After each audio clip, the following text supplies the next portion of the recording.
अस्सलाम वालेकुम, this is me सदाकत मुबीन। और बहुत सारे लोग मुझसे पूछ रहे थे कि इफ़्तार की रूटीन क्या होनी चाहिए, तो मैंने सोचा कि इसके ऊपर क्यों ना वीडियो बना ली जाए और हम कौन कौन सी मिस्टेक्स करते हैं ड्यूरिंग इफ़्तार वो सब डिस्कस करते हैं। Let's talk about.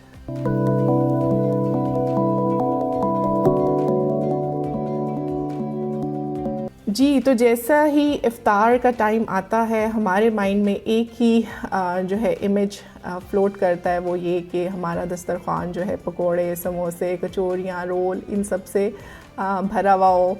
और हम जब सारा दिन भूखा रहते हैं तो इन चीज़ों की क्रेविंग्स जो है वो शायद ज़्यादा बढ़ जाती हैं। अच्छा, सबसे पहले तो हम डिस्कस करते हैं कि हमें रोज़ा जो है वो किस चीज़ के साथ हम इफ़्तार कर सकते हैं। रोज़ा हम खजूर के साथ इफ़्तार कर सकते हैं। खजूर आपके पास जो है वो आपका एनर्जी बूस्टर है, उसमें बहुत सारे मल्टीविटामिन्स हैं, आयरन है, फ़ाइबर की बहुत अच्छी अमाउंट है, B12 है। सो जहाँ पे आप सारा दिन फास्टिंग करते हैं और फिर जब रोज़ा खुलता है तो आप खजूर का इस्तेमाल कर सकते हैं। जिन लोगों को शुगर है वो खजूर खाते हुए थोड़ा सा झिझकते हैं, तो जिनकी बहुत ज़्यादा शुगर जो है वो डिस्टर्ब रहती है उनके लिए तो मैं रिकमेंड नहीं करूँगी, बट हल्की फुल्की अगर किसी की कोई प्री डायबिटिक है या इस तरह से तो वो खजूर का इस्तेमाल कर सकता है। अच्छा, खजूर के बाद हम आते हैं फ़ौरन से कुछ लोगों को जो है वो पानी पीने की आदत होती है या कोई भी शरबत पीने की आदत होती है, तो यहाँ पे वो सबसे पहली मिस्टेक जो है वो यहाँ पे करते हैं। ये मिस्टेक इस वजह से है कि सारा दिन आपका स्टमक जो है वो एम्प्टी रहता है, उसमें HCl प्रोड्यूस होता है, वो जो है आपका स्टमक जो है वो हीट की तरफ होता है, मतलब हीट अप हुआ होता है। और ख़ाली स्टमक रहने की वजह से कुछ स्टमक पेशेंट्स में ब्लॉटिंग भी हुई होती है। तो जब एकदम से आप पानी जो है बहुत ज़्यादा इस्तेमाल करते हैं तो वो आपके स्टमक के लिए, स्टमक लाइनिंग के लिए, स्टमक के जो मसल्स होते हैं उनके लिए बिल्कुल भी अच्छा नहीं है फॉर लेटर स्टेजेस। और कुछ लोगों को तो एकदम पानी पीने से शिवरिंग भी स्टार्ट हो जाती है, क्योंकि वो एक टेम्परेचर फ्लक्चुएशन आ जाती है। आप ये समझ लें कि आपके पास एक हॉट पैन है या हॉट तवा है और उसके ऊपर आप एकदम से जो है वो पानी डाल देंगे तो उसका क्या रिएक्शन होगा ये आप खुद बेहतर समझ सकते हैं। तो कभी भी रोज़े के फ़ौरन बाद जो है वो पानी आपको नहीं पीना चाहिए। अच्छा, नंबर 2 गलती क्या होती है कि हम फ़ौरन से जो बहुत सारे शरबत हैं, जूसेस हैं, फ़्रेश जूसेस की बात नहीं कर रही, डब्बे के जूसेस इस्तेमाल करते हैं। वो भी आपकी सेहत के लिए अच्छे नहीं हैं।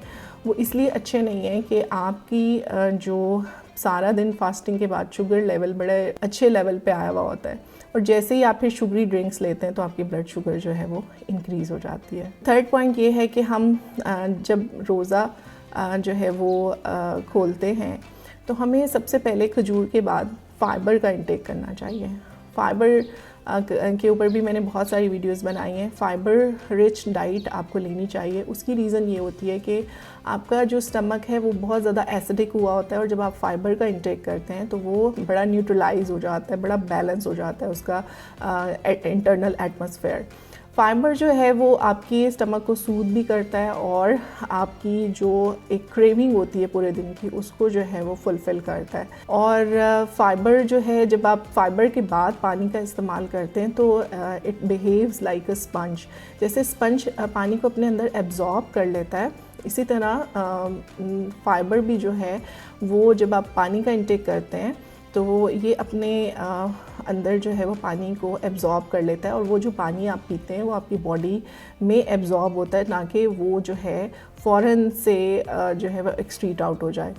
तो खजूर के बाद जो है फ़ाइबर का इस्तेमाल बेहतरीन है। अगेन मैं यहाँ पे कहूँगी कि अगर आपने पानी पीना है तो शुरू में आप जो है वो सिप बाय सिप पानी पिएं, या आपका कोई ड्रिंक भी है, कोई फ्रेश जूस है, उसका भी आप इस्तेमाल अगर करना चाहते हैं तो उसको आप जो है वो सिप बाय सिप लें, ना कि आप जो है ग्लास के ग्लास जो है या जग के जग जो है वो वाटर इनटेक करें। उसका आपको फ़ायदा नहीं है, उल्टा नुकसान है कि आपके स्टमक पे, आपकी किडनीज़ पे, आपकी पूरी गट लाइन पे प्रेशर आता है, और आपका वो जो वाटर होता है वो एब्जॉर्ब होने की बजाय जो है वो आपके GIT ट्रैक को डिस्टर्ब करता हुआ एक्सक्रीट आउट हो जाता है। अच्छा, फ़ाइबर के बाद अगर आपको पसंद है, पकौड़े पसंद हैं, समोसे पसंद हैं, तो पकौड़े की तो फिर थोड़ी सी गुंजाइश है, क्योंकि उसमें आपका जो है वो चने का आटा होता है, दाल का आटा होता है, और उसके अंदर बहुत सारी सब्जियां होती हैं, तो वो फिर आपको इतना ज़्यादा जो है वो नुकसान नहीं देता। अगर आप उसको डीप फ्राई की बजाय एयर फ्राई कर लें या आप उसको शैलो फ्राई कर लें, ठीक है, तो वो फिर आप 1 से 2 जो है वो पकौड़े का इस्तेमाल कर सकते हैं। इसके बरक्स अगर हम समोसे की बात करें तो समोसे की पट्टी जो है वो आपकी मैदे की बनी हुई है, सिंपल कार्ब, वो आपको पता है कि जो है वो हमारी शुगर के लिए अच्छा नहीं होता, हमारे स्टमक के लिए अच्छा नहीं होता, प्लस वो डीप फ्राई होने की वजह से, और अगर आप बाहर से ला रहे हैं तो वहाँ पे जो ऑयल वगैरह यूज़ हो रहे होते हैं वो इंतहाई ख़राब ऑयल यूज़ करते हैं, क्योंकि वो एक ही ऑयल को रीयूज़ करते हैं, जिसकी वजह से ट्रांस फैट होने का खदशा होता है। तो एक तो मैदे की बनी हुई पट्टी बहुत नुकसानदेह है, प्लस डीप फ्राई के जो आपके पास एक तो कैलोरी वाइज बहुत ज़्यादा हैवी हो जाता है, और दूसरा ये कि ऑयल का जो है मुनासिब इस्तेमाल नहीं होता, जिसकी वजह से समोसा वगैरह जो है वो बिल्कुल भी आपके लिए जो है सूटेबल नहीं है। अच्छा, तो फिर खाएं क्या? खाने के लिए ऑप्शंस बहुत सारी हैं। आप घर की बनी हुई चना चाट ले सकते हैं, जिसके अंदर आपकी सारी सब्जियां भी होती हैं, आपका दही है, आपका प्रोबायोटिक्स का सोर्स है, आपके जो है चने हैं, प्रोटीन का अच्छा सोर्स है। इसके अलावा अगर आप इसमें लोबिया बीन्स ऐड कर लेते हैं या ब्लैक चिक्स ऐड कर लेते हैं तो वो भी आपके लिए बहुत बेस्ट है, प्रोटीन का सोर्स है। सेकंड ऑप्शन आपके पास दही भल्ले की हो सकती है। दही भल्ले अगेन अगर घर के बने हो तो क्या ही बात है, और इसमें भी अगेन आपके पास बहुत सारे सैलड्स होते हैं, आपके पास दही भल्ले का जो मटेरियल होता है वो भी आपका दाल का बना होता है, प्रोटीन का सोर्स होता है, प्लस इसमें योगर्ट प्रोबायोटिक्स आ जाते हैं, तो ये भी बहुत अच्छा एक आपके पास ऑप्शन है कि आप उसको जो है वो इस्तेमाल करें। थर्ड ऑप्शन फ्रूट चाट का है।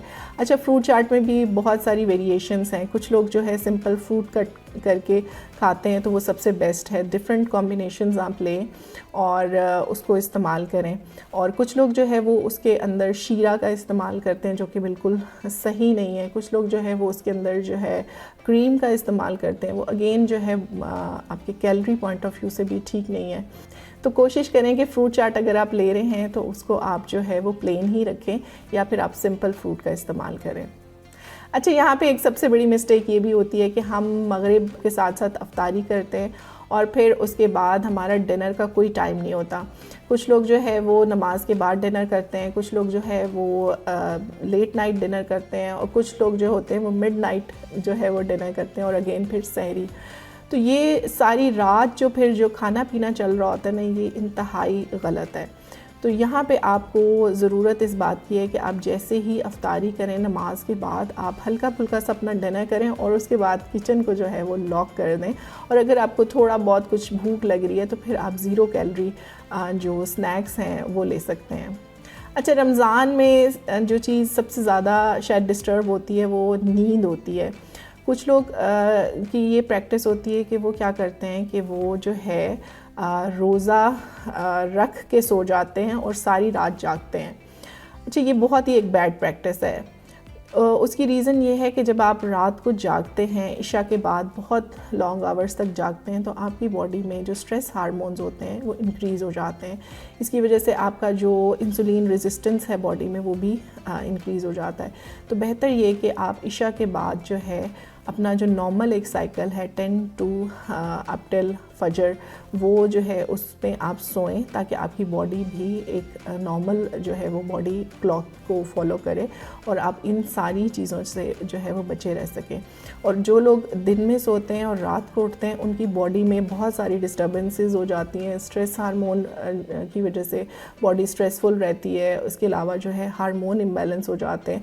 और मज़े की बात यह है कि रोज़े की जितनी बरकत होती है, जो आपने रूटीन रोज़ा रख के जो रूटीन के काम करने होते हैं, असल मकसद रोज़े का वो होता है कि आप रोज़ा रख के अपने नॉर्मल काम करें।